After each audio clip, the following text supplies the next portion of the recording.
Thank you for joining us. We are the Sustainability Interest Group at Cal EPA.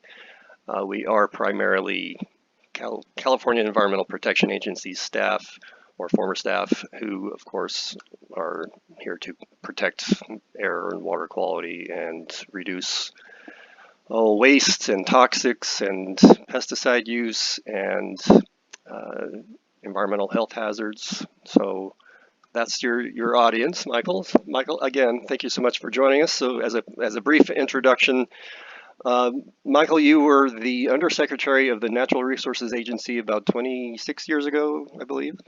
And you got this chance to become the director of the bequest from the Davis and Lucille Packard Foundation, $175 million bequest to, was it land conservation, basically, was the idea. So you leveraged that into ultimately an $800 million fund to ultimately help conserve. Well, I believe it was initially it was 250,000 acres, and then it was basically 500,000 ultimately, 500,000 acres of land conservation. Very impressive. So I want you to talk a little bit about, you kind of changed the paradigm of how to do that, and ultimately it sounded like through the Resource Legacy Fund, you and other entities leveraged that funding into public funds, $30 billion towards land and water conservation. Is that, I think I got that off your website. Does that sound right? Or am I just making up stories? But very impressive career.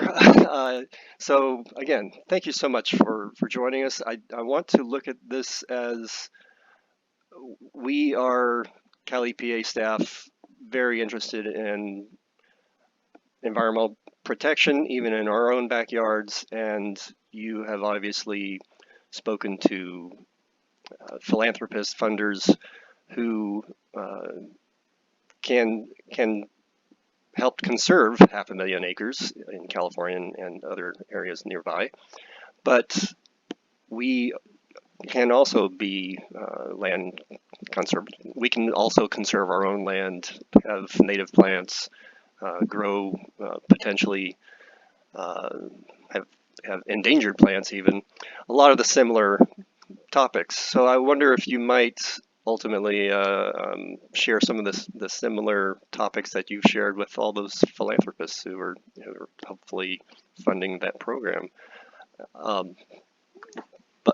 And was it a tough decision to leave the Natural Resources Agency 26 years ago?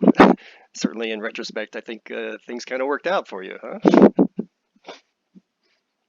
Yeah, well, thank you, Burke, and thank you for this opportunity. I will say, I want to start off saying I have the deepest respect and admiration, having served in government, for those of you in state service. I think it's just an incredible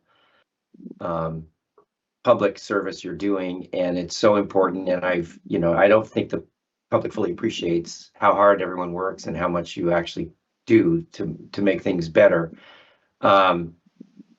It was a really distinct time in my career to serve 6 years at the Natural Resource Agency. I actually was there at the start of Cal EPA and spent lots of times on issues that involved both entities and the various departments, boards, and commissions that were a part of them, including oceans, freshwater, toxics, recycling, environmental ed, amongst several other kinds of topics. But since leaving state government after those 6 years, and I'll talk about how that happened. I've been privileged to work on many issues such as climate, land conservation, freshwater, oceans, and environmental justice from the nonprofit sector in partnership with philanthropy to help reach consensus on needed directions and changes, drive solutions, and bring about genuine partnerships between philanthropy and state government, and actually local, in some cases, local or regional governments and the federal government, depending on the issue. There were times when we worked to prod government action or set the table for it with advocacy, education, and broadening the support, leadership, and constituencies for needed change. And these have involved, I've chaired campaigns for bond measures, been involved in all the bond measures, that natural resource bond measures that have been on the ballot since 2000. I'm working now on the climate bond a little bit. Hopefully they'll get on the 2024 ballot. Was help create the Ocean Protection Council, the Strategic Growth Council, SB 375, which is Integrated Land Use, Transportation, and Climate. Played a lead role in the Sustainable Groundwater Management Act. All this from the outside. Led the effort with others to beat back the ballot measure to undo AB 32 in 2010, Prop 23. Helped in a formal partnership with the state, created a network of marine protected areas that go from the Mexican border to the border of Oregon. Involved in transforming state parks after a major controversy with the Governor Brown then in 2012 proposing closing 70 parks because of the budget issues, and it turned out Parks was hiding $50 million from finance from the Natural Resource Agency and so forth. But feel really good about where state parks is at. We'll spend a lot of time on restoring urban rivers, dam removal lately, and then plenty of site-specific matters and battles, such as the Desert Renewable Energy Conservation Plan, San Francisco Bay Restoration, which I'll talk a little about, stopping a toll road through a state park, and then most recently a major desal plant proposed in Huntington Beach. So it's been a really great run, but a lot of different issues. And so I want to get to your point, Burke, about urban conservation, but first I want to give you some context and some examples of how this played out. Sure. Because I think the role of philanthropy is pretty mysterious to those in state government and not involved in it. And it, if it's not done right, it can be very troubling. And I really made an effort of trying to, get philanthropists and NGOs to understand the role that government plays versus the role they play. And the government is ultimately the decision maker. Government has more of the money. And then how do you work respectively with government to drive, agreed upon solutions? And, it's just important to lay out, I think, some guiding principles that's guided my work throughout this time, and having the privilege of creating my own entity funded by the Packard Foundation to do so. One is to focus on solutions and outcomes that are real. Two is be respectful and practice humility. No egos, no credit, just get stuff done. Build the biggest tent possible and the most diverse tent possible. Convince philanthropy to spend a lot of money on enhancing capacity and leadership, not just on outcomes. Be willing to try new approaches. Don't be wedded to the past. Learn, refine, adapt all the time. Take risks, be entrepreneurial. Those are kind of the guiding values and principles that we try to put in place and abide by. And it all started when David Packard of Hewlett Packard fame, he and his wife created a philanthropy in 1974. They started writing checks out of their living room. By the time he died in 1996, it had grown to $1 billion in assets and had a staff of about 12 or 15 people. But when he died, literally overnight, that foundation went from $1 billion in assets to $4 billion in assets.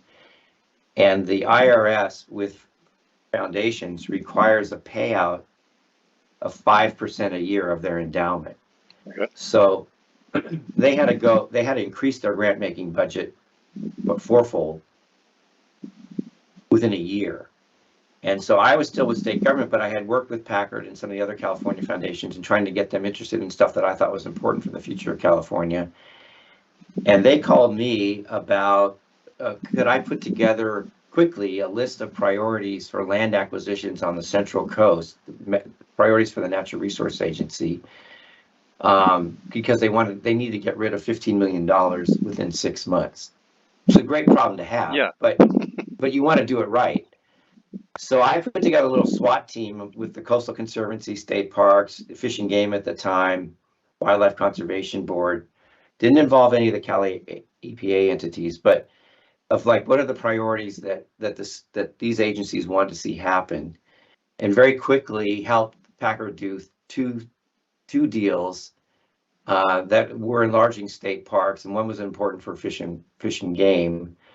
And this is a time when the state really didn't have a lot of money to spend on this stuff. The last bond measure the state had passed for these things was in 1988, and that had been winding down. So, and the state had come out of a pretty major recession. Some of you may remember in the early 90s.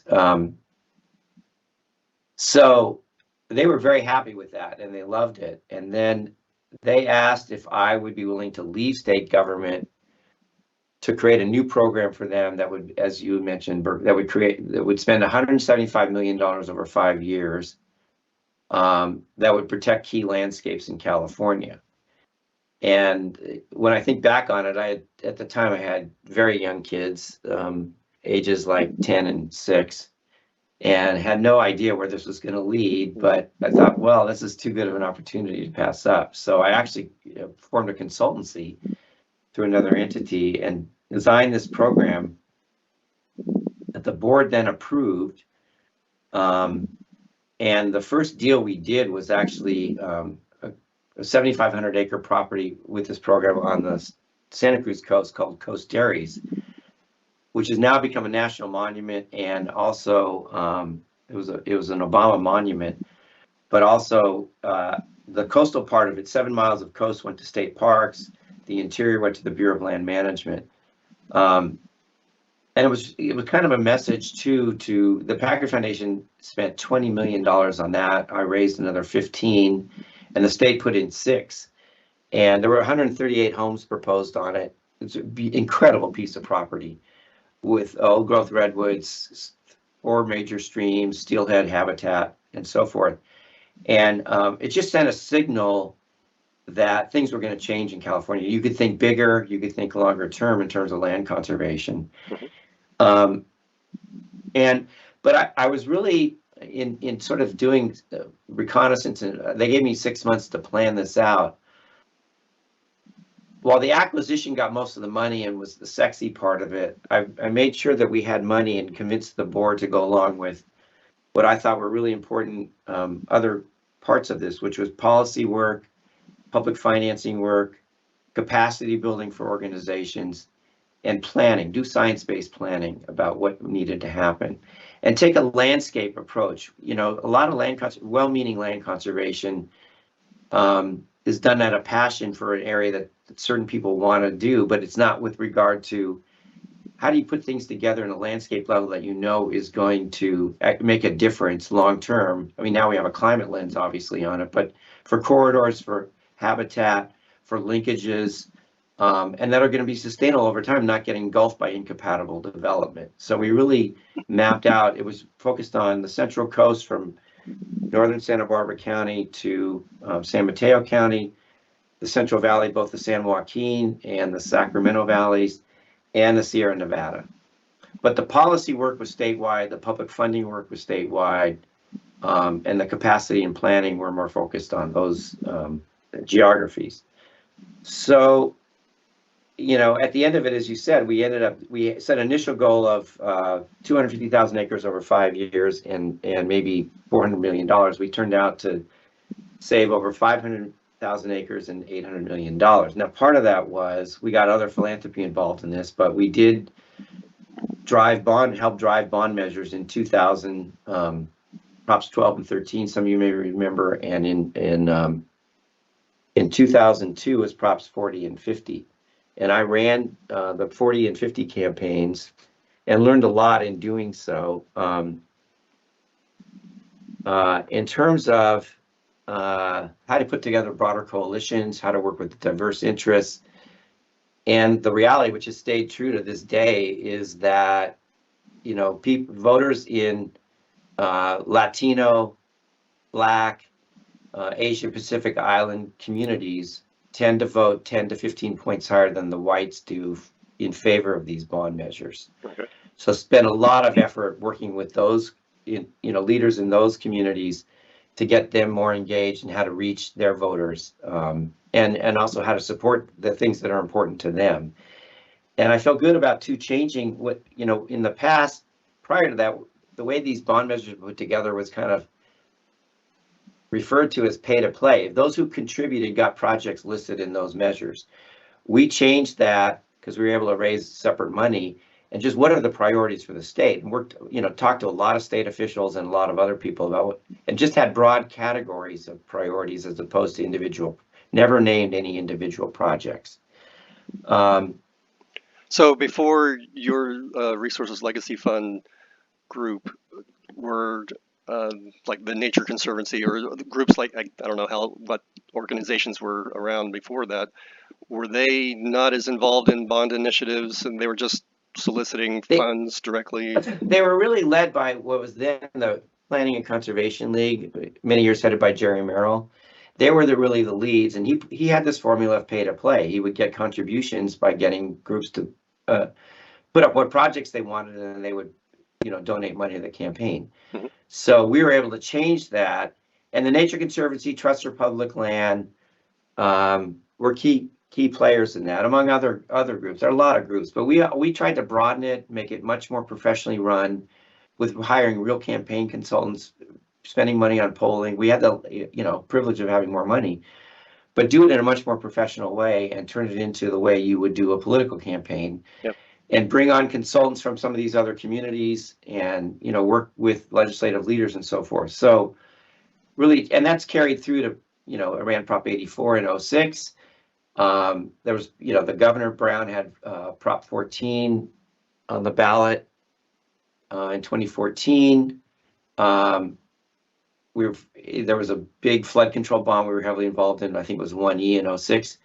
And then we're really key on a ballot the legislature ended up putting on with Jerry Brown in 2018, Prop 68. And each of those measures got more and more focused on money for underserved communities. I mean, one of the things you learn too in these efforts is what resonates with the public. We all may think what matters to us, but when you want to win a campaign, you got to be ruthlessly pragmatic about what's going to win with the voters. And so, yeah, and I'm sure you saw some of this. A lot of the messaging is on, early on, actually in 2000, we were told by the pollsters, don't use the word environment.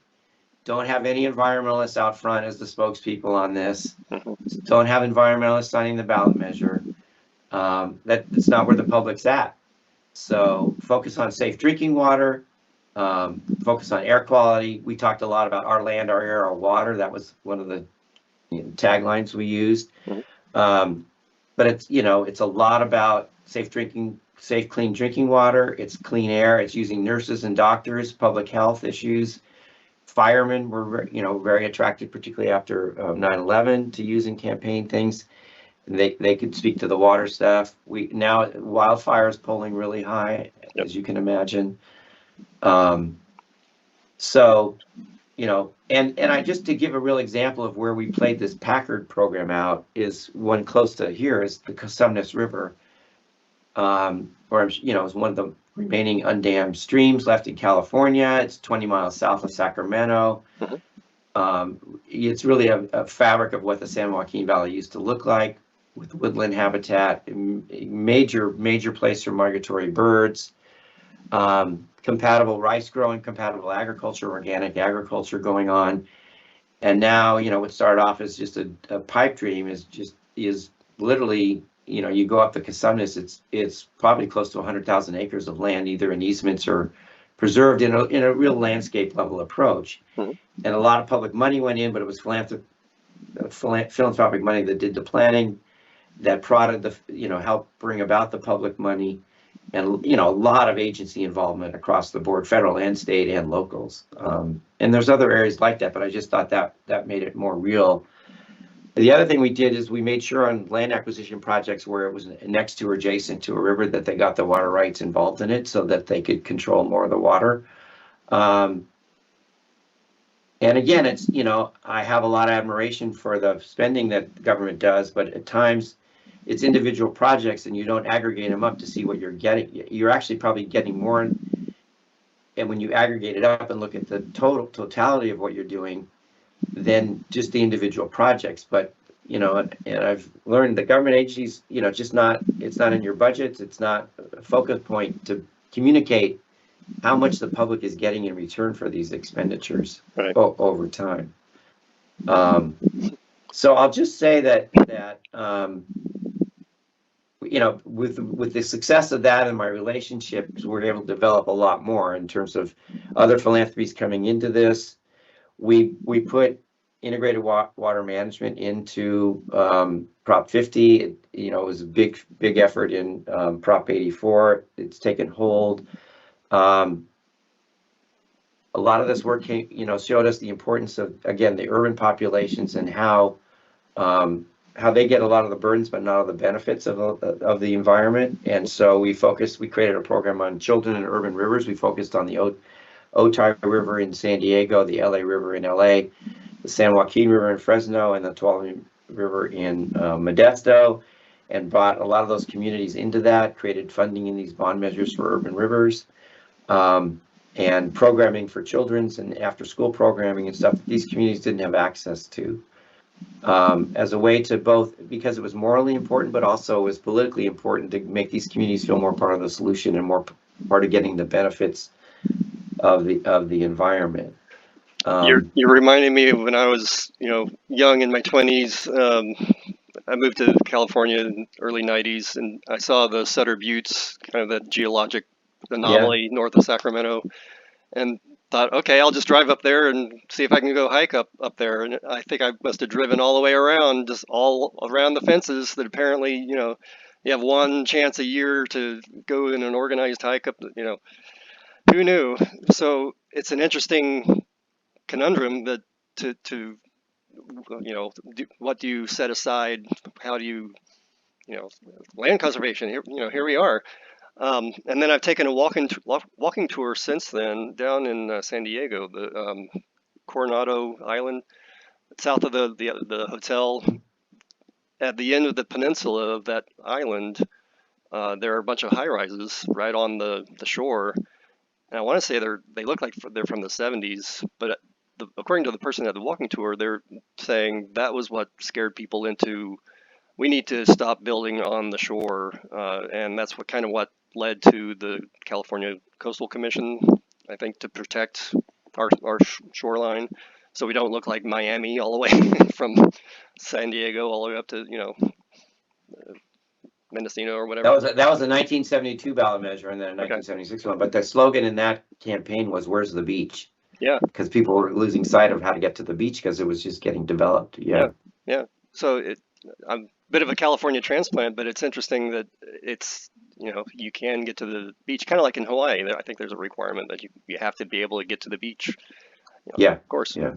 So, I think for a lot of us too, we did a lot of work in LA on created a measure that got over 75% of the vote in 2016, $95 million a year for parks. LA is a really park poor community, particularly again in the poorer sections. And a lot of that money is allocated. There's formulas that gets allocated to disadvantaged communities. But I think, COVID and the shutdown really brought home for a lot of us the disparities in terms of access to outdoors. Mm-hmm.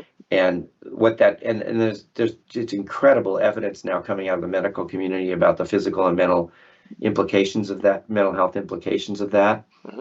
And I was really actually pressing the Newsom administration to be more creative in getting volunteers to run parks when the state had shut down, just to make it accessible to people who have who live by areas that can get to them, because they can't, like some of us, they can't walk in their neighborhoods. Right. And get outdoors. So I just something else that I found interesting is we got involved in the Sustainable Groundwater Management Act. But before that, we did a pilot in East Bay Mud District in a portion of the Contra Costa County on trying to get urban people to understand water conservation better in terms of their own homes. And it was kind of taking a cue from O-Power, of where you have the bill be very clear on where the water's going and what it's doing, and looking at what your how your water usage is comparing to your neighbor's water usage. Mm-hmm. And it was amazing results. In the sense that, I'm sure most of you know this, but 70%, but in residential water use, 70% of that water is for landscaping. 30% is indoors. And the thing that got people more focused on their water use was when you had compared them to their neighbors. Right.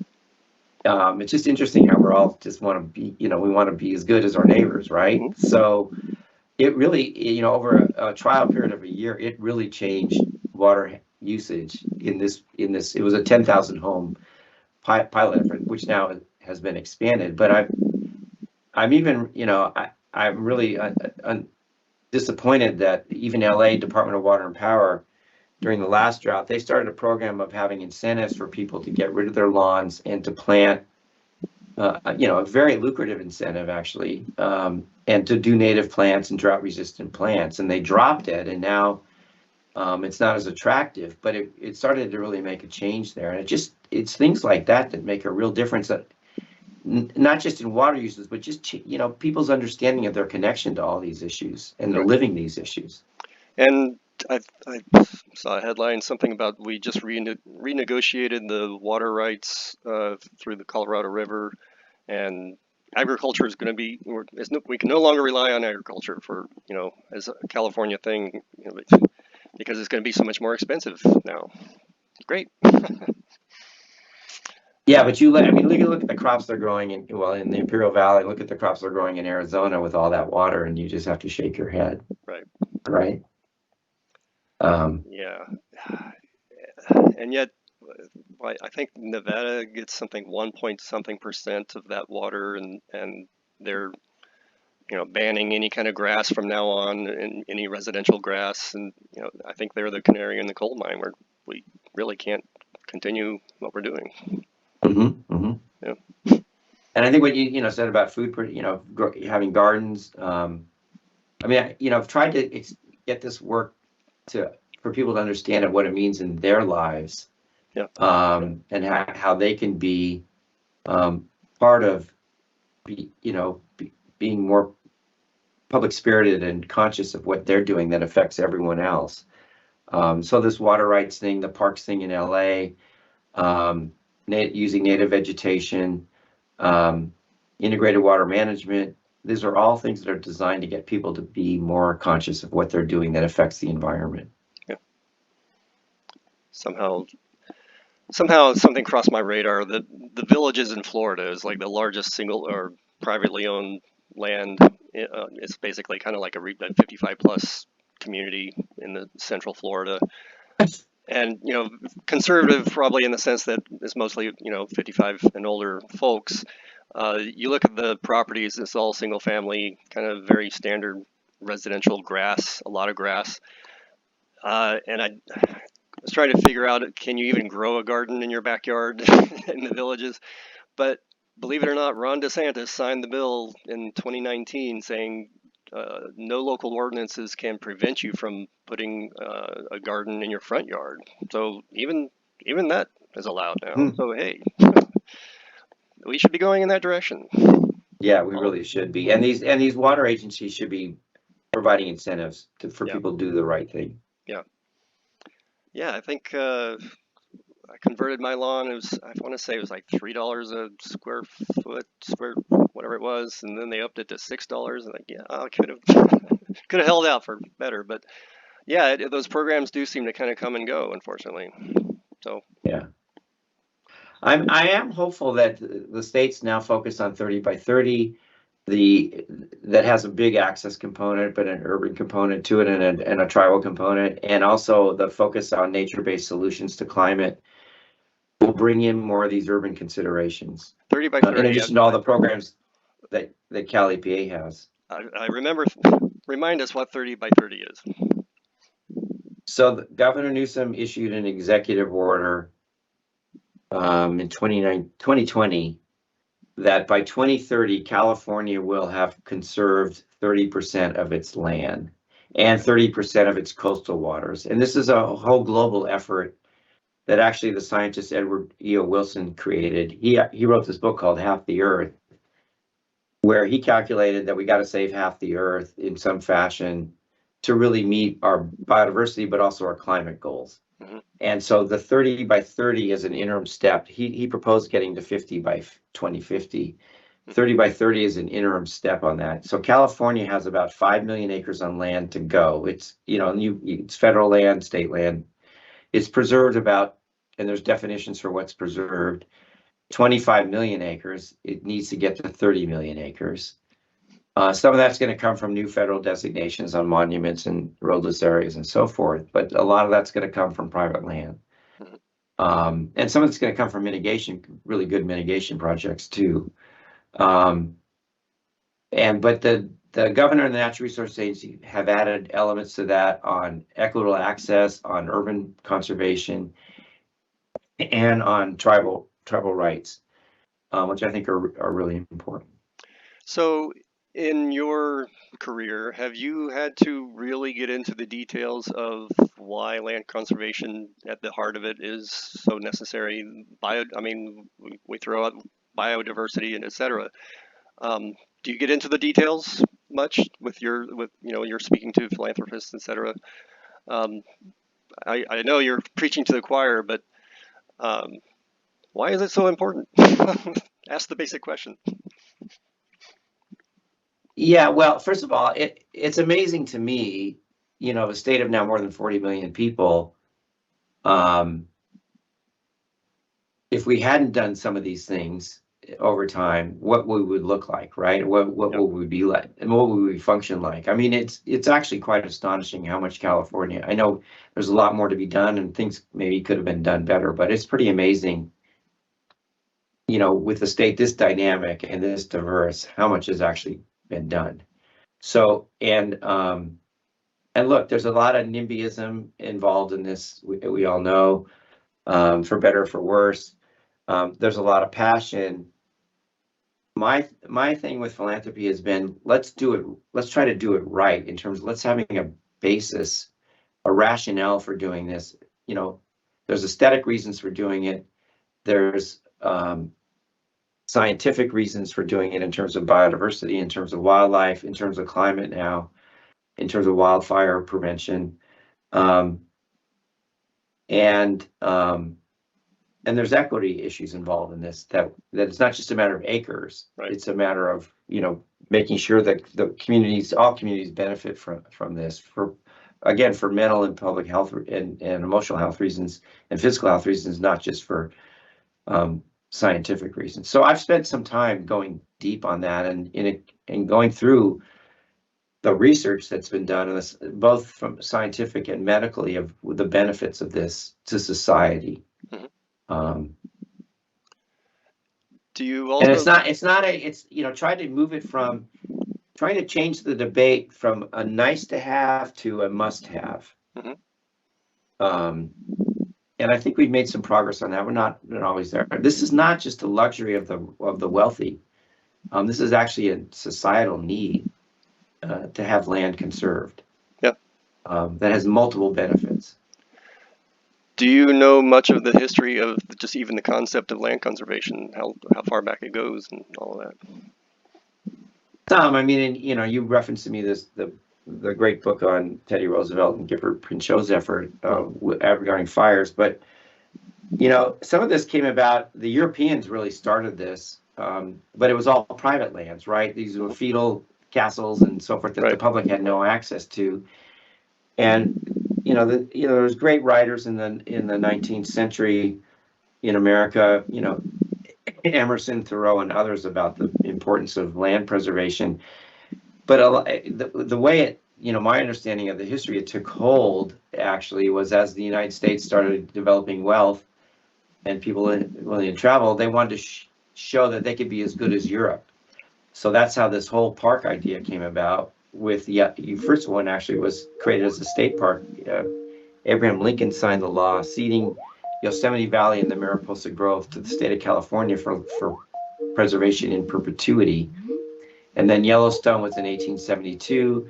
Other parks followed, and a lot of the railroads got behind this in a big way, because they wanted to stimulate rail travel by the rich to these areas, and they started building. They got the rights to build hotels in these parks and so forth.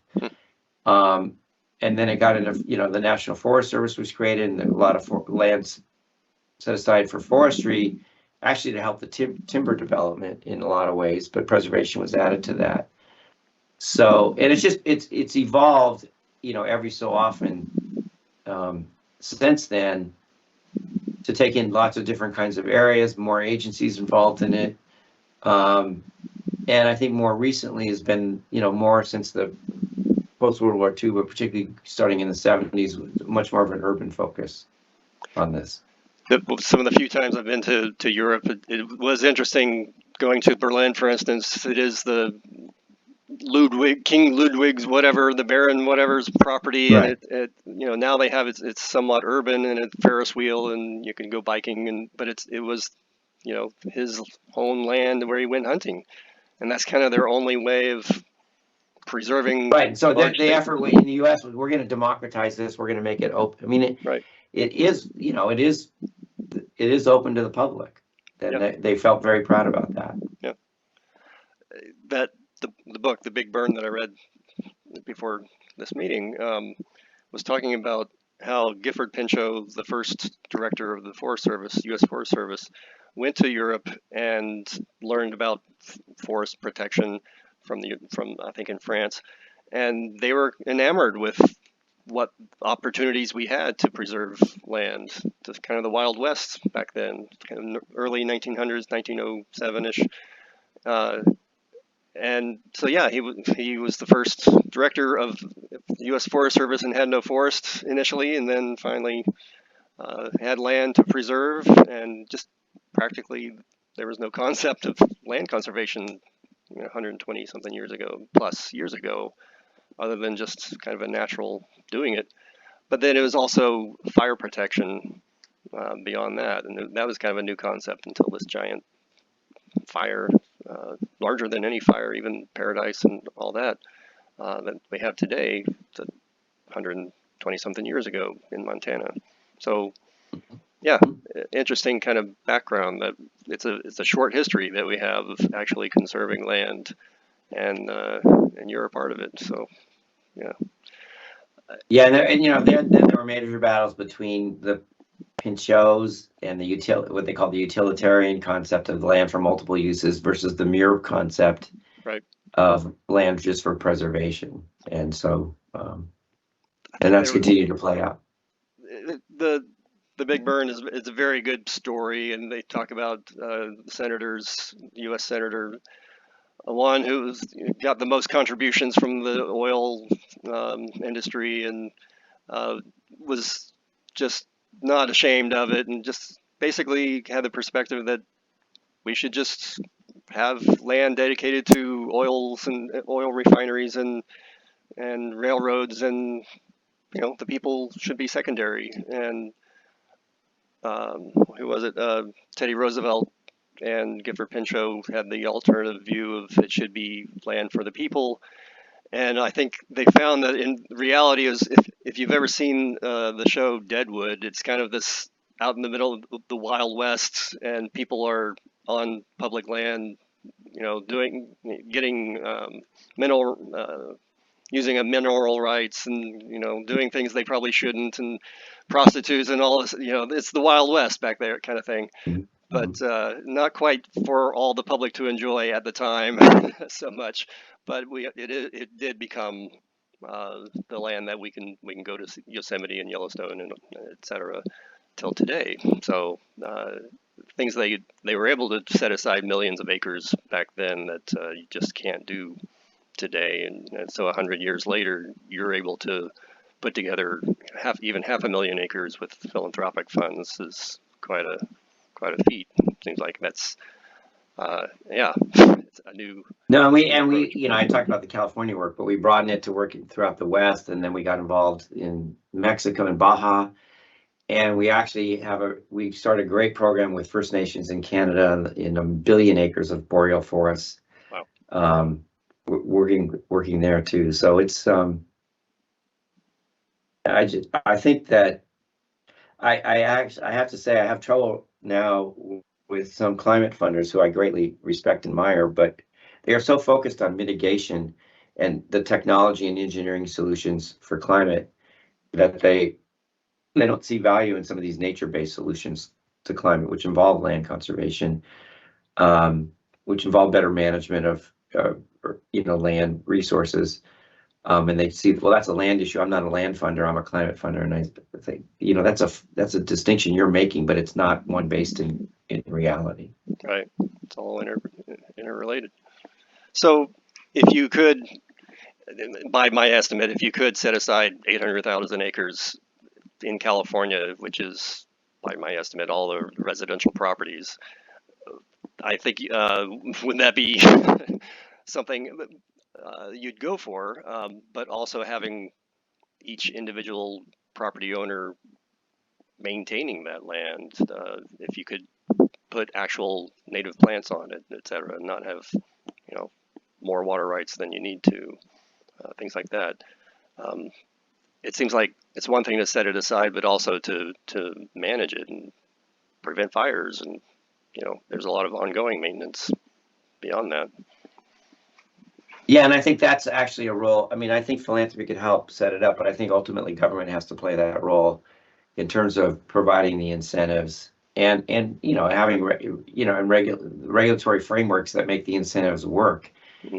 that encourage landowners to do those kinds of things. I think it would make a world of difference. And I think it's, you're closer to it than I am, but I don't see it being thought of as the major issue it should be thought of by government. Yeah. And not just state government, but you have so many water districts, you have so many local government agencies making land use decisions. We could be doing a lot more on that. I think it's a really lost opportunity, and it should get elevated much higher in terms of the priorities. Yeah. It's a shame there's no sweeping bill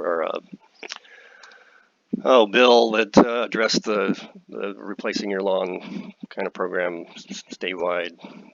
But it's urban, rural. It's kind of hard to break that down. I suppose it has to be kind of a local issue sometimes. But you could make it that locals are going to get more money from the state if they do the right thing. Yeah.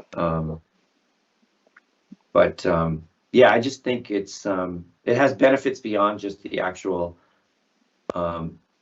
numerical targets you may meet, as again, making people more committed to these issues, understanding of these issues, and feeling good about their behavior. Yeah.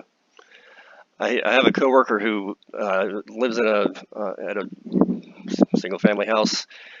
I think the previous owner worked for the Forest Service and put some endangered tree or something in the property, which is not sure which one it was, but it's good. But it's also kind of, in a way, it's a liability that you can't chop it down without a permit, kind of thing. It's something to be.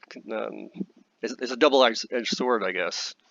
I have an empty field and beyond the fence in my backyard, and I think they have live oak volunteers that are just within 5 feet of my fence, and I'm concerned it's going to be tearing up my fence. It's going to, the branches are going to be tickling my roof line. But I know if it gets larger than 2 inches in diameter, they have to get a permit because it's a protected tree. It's great that they have them in their property, but it's tough that they have to get a permit to deal with things like that. So I guess you can encourage people to grow endangered plants and attract, like the valley elderberry beetle, the bulb. You see that? I mean, it's been amazing what they've done on the American River Parkway. Yeah. In terms of elderberry restoration for the beetle. I mean, it's happened pretty quickly. They've replanted all these areas. And I don't even know if you put a valley elderberry bush in your backyard, if that's gonna help any.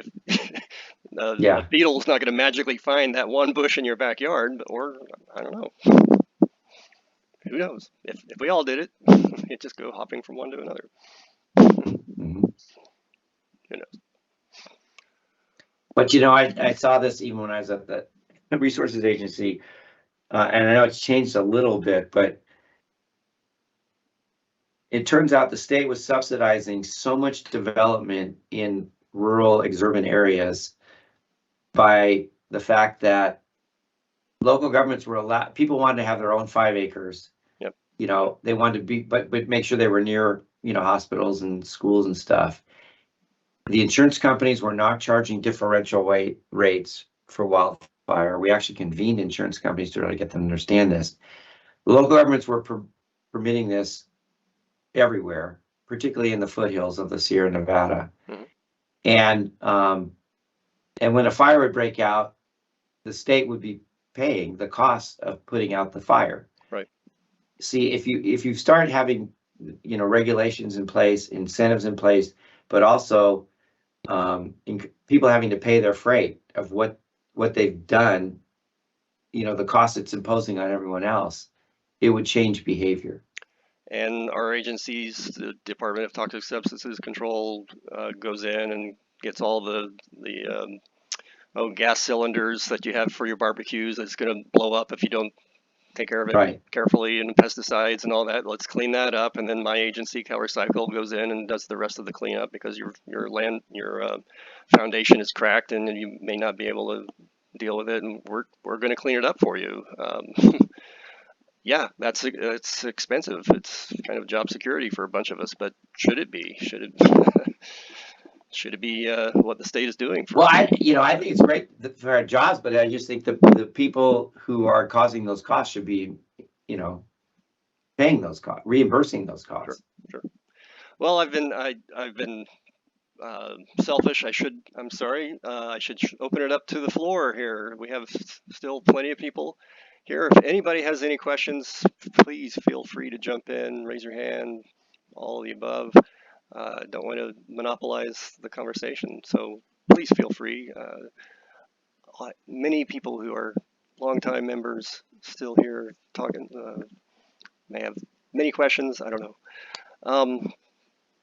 Let's see.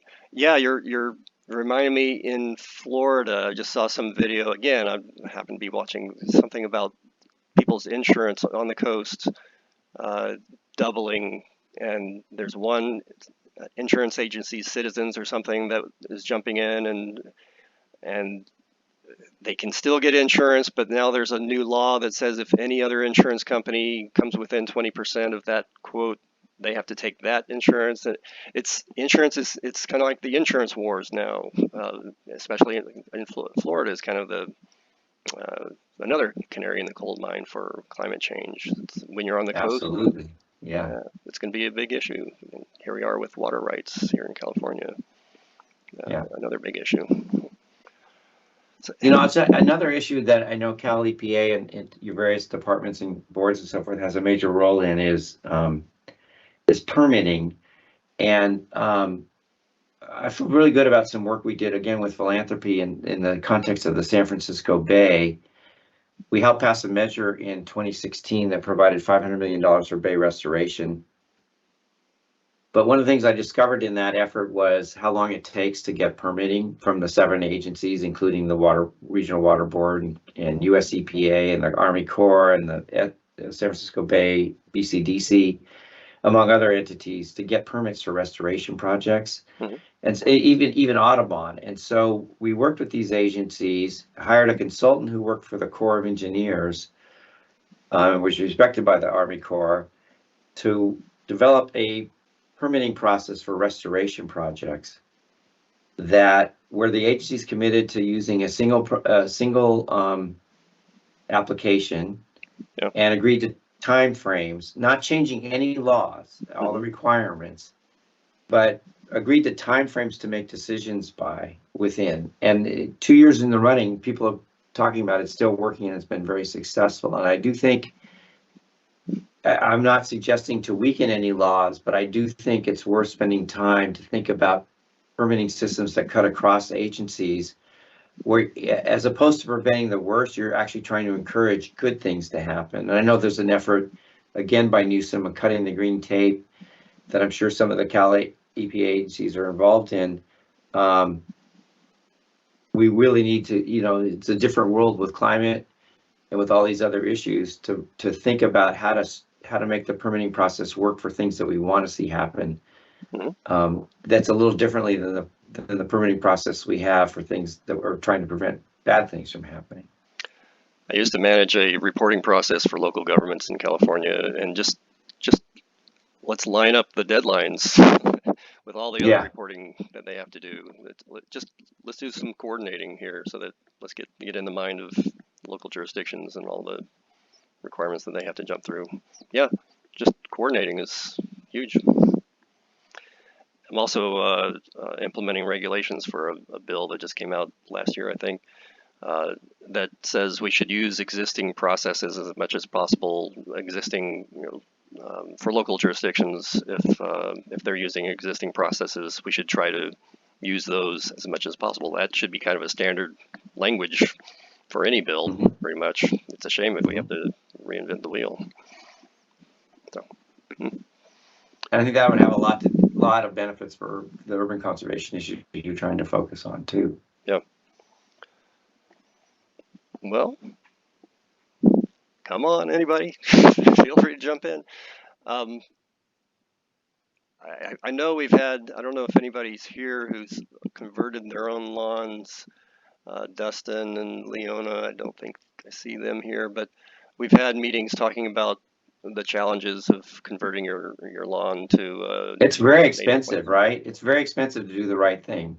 I gave a presentation on. I did it the cheap way in my house. I did it for maybe $2,100 after all the rebates and doing it all by shovel, except for maybe the rototiller that we'll spring money for that, but.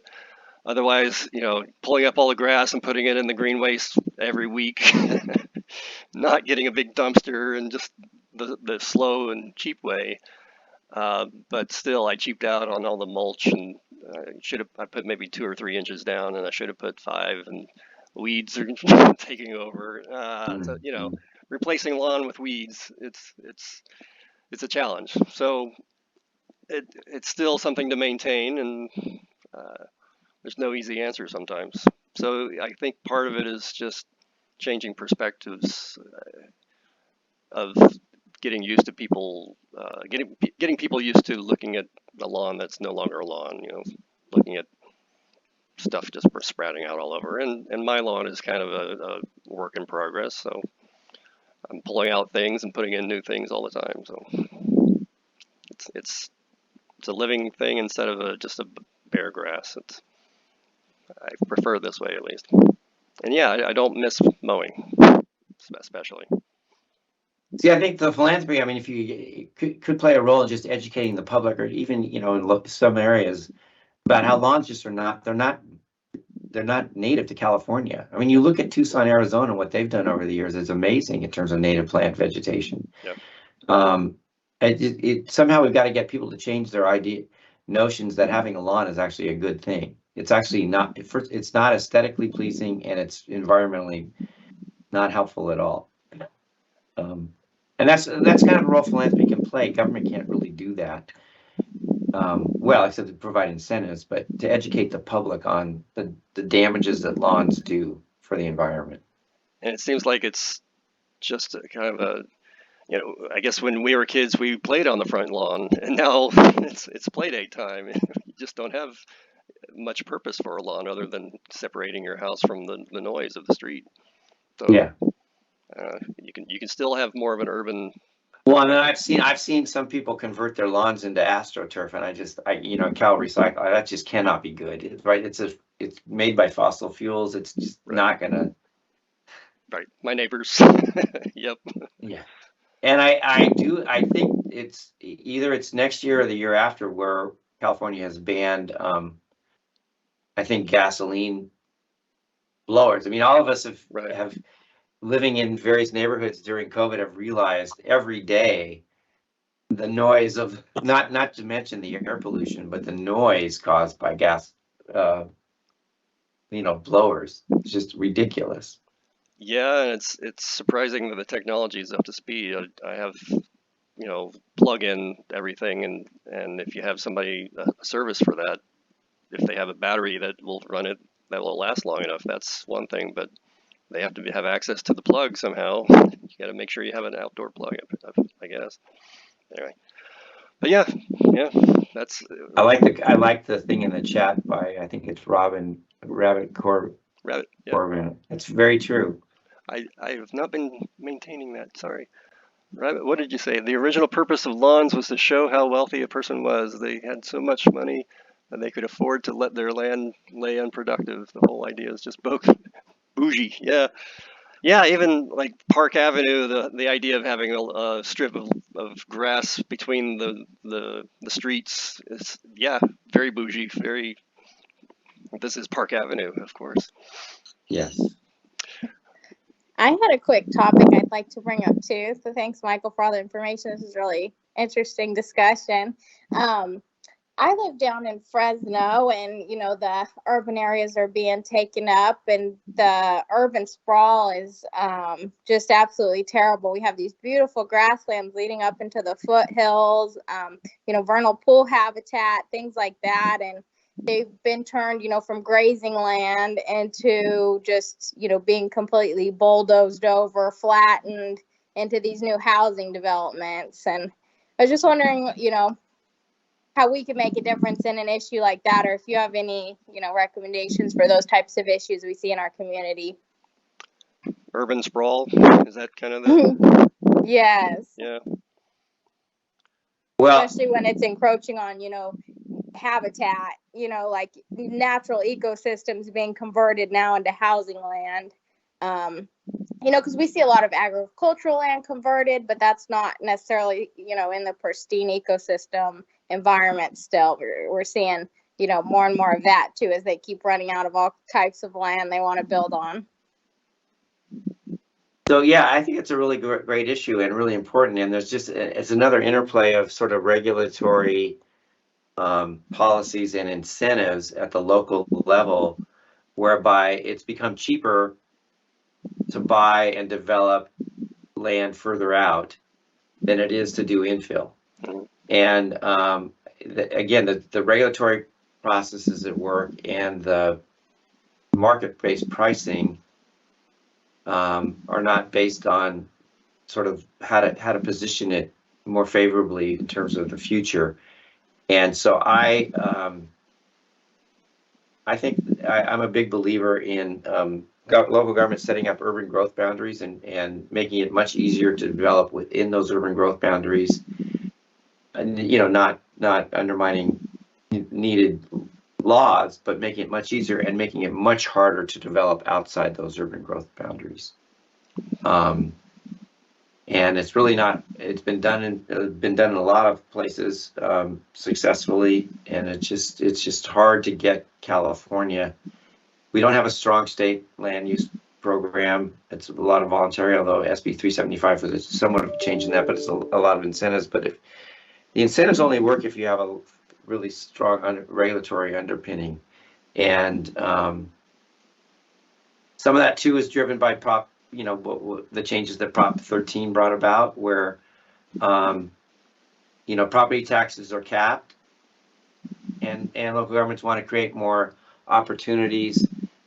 And I think the pandemic's changing some of this, but there's just so much development for commercial development because they can get the sales tax revenue off that's incentivized all this development out where, and then once you get the commercial set up and you put the residential around it, it's just kind of fed off each other. So I think having real data and having information that leads to better policy and better incentives could change that. And I think Fresno is just a great, unfortunate but great case study of how wrong it's been done. You're making me think of the CEQA consulting I used to do before working for the state, and CEQA's kind of been under attack recently. But I was reminded when I first started doing CEQA work, it's California Environmental Quality Act, not agency. It's you have to bring a lawsuit to protect the biodiversity and et cetera. It's not an agency that's going to do it for you, kind of thing. So that's one of those tools that we have, but it's people from the members of the public have to get involved too. And here we are. So we are a little bit over time, so I think we could keep on talking. But thank you so much, Michael, for coming to talk to us. I really appreciate the conversation. Thank you, Burke, and thank you to all of you for the really important work you're doing, and I look forward to continuing to see positive results. So thank you very much. Thank you. Take care, Bye-bye. everyone. Thank you. This was great. Thank you. Thank you.